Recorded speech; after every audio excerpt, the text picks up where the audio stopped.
नारायणं नमस्कृत्यं नरं चैव नरोत्तमं देवीं सरस्वतीं व्यासं ततो जयमुदीरयेत्।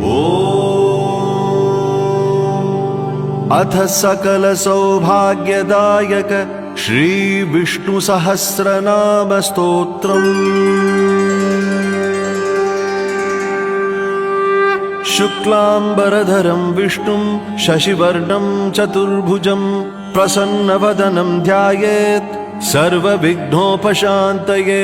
यस्य द्विरदवक्त्राद्यः पारिषद्यः परशतं विघ्नं निघ्नन्ति सततं विश्वक्सेनं तमाश्रये।